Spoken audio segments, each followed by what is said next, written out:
Yo les gars, comment ça va? Nouvelle vidéo aujourd'hui et j'avais un concept sur Black Ops 3 qui s'appelait vos questions zombies. Je prenais vos questions et j'essayais d'y répondre et c'était des questions sur l'histoire, mais les mêmes questions n'arrêtent pas de revenir sur Black Ops 4, donc je me suis dit que j'allais faire un petit peu la même chose, répondre à vos questions. Et cette fois-ci pas juste sur l'histoire mais tout en général en fait, sur les futurs DLC etc. Et j'ai vu les questions qui n'arrêtent pas de revenir sur mes vidéos, sur les vidéos de d'autres youtubeurs, juste les questions qui n'arrêtent pas de revenir. Et je me suis dit, vous savez quoi, je vais prendre ces questions que vous m'avez posées et je vais essayer de faire une vidéo et je vais y répondre tout simplement, ok? Je pense pas que ça va être une série sur Black Ops 4, mais éventuellement, mais au moins je voulais juste faire cette vidéo parce qu'il y a des questions qui n'arrêtent pas de revenir. Et la première, c'est Lolix qui dit on n'a pas battu le record de like. Alors les gars, vous savez quoi faire, on bat le record de like sur cette vidéo, je fais confiance. 3.3 likes. Non mais plus sérieusement, la première question c'est concernant l'équipe de Transbit, on l'appelle Transbit, on est d'accord.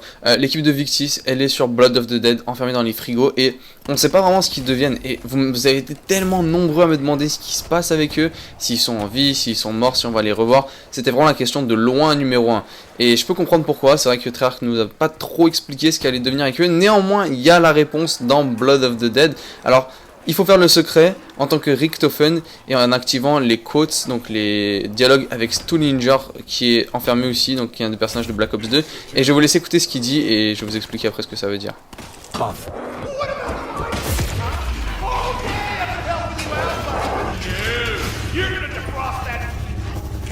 Samuel, if we succeed, you will be safe. Please trust me. And keep quiet. Now! En gros, Stuhlinger qui est le vieux avec les lunettes, donc qu'on voit dans Transit justement, qui est tout à gauche dans les frigos dans Blood of the Dead, il demande et il dit à Richtofen, ne m'enferme pas pour toujours dans Blood, libère-moi, je peux pas être là pour toujours, etc. Et Richtofen dit si le plan se passe comme prévu, alors tu seras en vie, tu seras sain et sauf.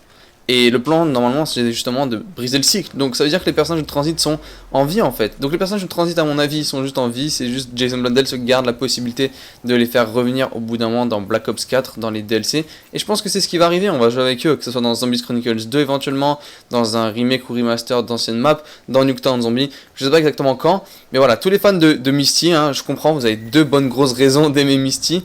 Vous inquiétez pas, on va probablement les revoir durant Black Ops 4. Alors voilà, vous pouvez célébrer. Une autre question qui revient relativement souvent, c'est aussi les DLC, Chronicles, Nuketown, Remaster, etc. Alors, j'ai à peu près tout dit dans mes récentes vidéos. Le leaker qui a été viré de chez Treyarch, pour un petit récapitulatif, avait dit qu'on allait revoir Nuketown Zombie. A priori, il va être à l'extérieur du Black Ops Pass, et c'est à peu près ça qu'il a dit en fait. Alors, on peut faire des théories sur ce qu'on verra. Il a aussi dit que le DLC 1, ça allait être dans un manoir hanté avec des fantômes, des vampires, et que c'est une prequel à Voyage of Despacito and Nine. Et ça c'est le récapitulatif. Ce qu'on sait également c'est que Blundell a dit qu'on va avoir possiblement Zombies Chronicles 2. Moi ce que je pense qu'ils vont faire c'est qu'ils vont sortir des anciennes maps comme par exemple Buried ou Die Rise à des moments aléatoires durant l'année, juste pour qu'il y ait plus de contenu de manière régulière. Blundell avait dit qu'il voulait sortir plus de contenu régulièrement, donc je pense que c'est ce qu'ils vont faire. Je pense pas qu'il y aura un pack Chronicles 2 exact comme Chronicles 1, mais je pense qu'ils vont juste sortir des maps de temps à autre, donc Die Rise, ensuite éventuellement Buried ou quoi. Et puis c'est à peu près ça pour les DLC. Le leaker avait aussi confirmé, donc le gars qui se fait virer de chez Treyarch, avait aussi confirmé que il travaille sur plusieurs maps pour l'histoire Ether, donc l'ancienne histoire. Mais à part ça, qu'est-ce que je peux vous dire de plus? Pas vraiment grand chose, on sait pas exactement combien on en aura, on n'a pas de détails sur ces maps là. Si on en a plus, bien évidemment, je ferai une vidéo. À part Nuketown Zombie, on sait même pas exactement ce qui va se passer sur les autres maps. Donc voilà, a priori c'est ça pour les DLC. Une autre question très intéressante qui m'a été posée, c'était est-ce qu'on va avoir des maps à 8 joueurs sur Black Ops 4 Zombie, et la réponse c'est très probablement oui. Alors quand, je sais pas, mais non seulement Jason Blundell avait confirmé qu'il travaillait sur le mode de jeu lutte en zombie, donc qui est un mode de jeu qui oppose deux équipes de 4, c'est-à-dire 8 joueurs, mais aussi justement le testeur qui se fait virer de chez Treyarch a confirmé que Treyarch travaillait actuellement à implémenter 8 joueurs sur une map zombie, et donc ils n'ont pas encore réussi mais ils étaient en train de le faire. Et que c'était un projet, et ça ferait du sens parfaitement vu que Primis et Ultimis se rejoignent à la fin de Classified, donc pour moi ça serait juste parfait, ça serait révolutionnaire pour le zombie, et j'ai absolument envie de voir ça arriver. Alors pour les autres questions, on m'a demandé aussi comment on va finir l'histoire avec Primis, et ça c'est pas vraiment facile à répondre comme question honnêtement. On a des indices un petit peu sur comment l'histoire va se dessiner, on pense donc qu'il y aura une grosse bataille comme Dr Monty, et juste cliché des films en fait. Tous les gentils vont se réunir pour détruire le méchant qui est Monty, donc Ultimis, Primus, Victis vont contribuer à détruire Dr Monty. Maintenant, c'est un petit peu difficile de savoir combien de maps on va avoir dans l'histoire, c'est aussi difficile de savoir où est-ce qu'ils vont aller. On sait qu'a priori il y a encore au moins 2 maps dans l'histoire des terres, si ce n'est plus, à mon avis il y en aura encore plus, mais Blondel a bien fait comprendre en tout cas que Black Ops 4 ça allait être la fin pour Primus, que c'était le temps de tourner la page. On va sûrement avoir donc cette grande bataille avec Dr Monty et les vrais staff, donc pas les faux staff sur Origins, mais les vrais staff. Et j'imagine qu'on aurait une scène un petit peu similaire à celle de Révélation vers la fin, mais c'est juste une petite devinette. Mais voilà, je sais pas trop ce qui va se passer par rapport à ça, et j'ai pas plus de détails à vous donner sur ça. Une autre question qui revient aussi souvent, c'est par rapport au Regen Mark II, s'il va revenir sur Black Ops 4, et il est extrêmement populaire, et je travaille pas chez Treyarch donc j'ai pas la réponse, mais ma devinette c'est que oui, juste à un certain moment en fait. Jason Blundell a même dit dans une interview, avant la sortie de Black Ops 4, qu'ils avaient un nouveau système qui leur permettrait de mettre des anciennes armes quand ils voulaient, sans avoir l'aide de l'équipe de multijoueur, parce qu'avant ils reposaient sur l'équipe de multijoueur.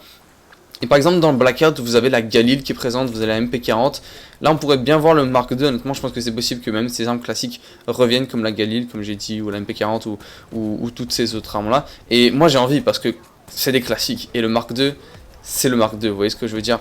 Donc voilà, et puis on m'a demandé aussi des questions sur l'histoire KO, sur ce qui va se passer après. Donc le testeur justement qui a été viré de chez Treyarch, je le répète, a dit que le DLC 1 allait se passer en prequel à Voyage of Despacito et 9, donc ça allait se passer avant, avec une équipe différente. Sauf que si vous jouez à Voyage of Despacito, vous avez des indices en fait sur le DLC 1.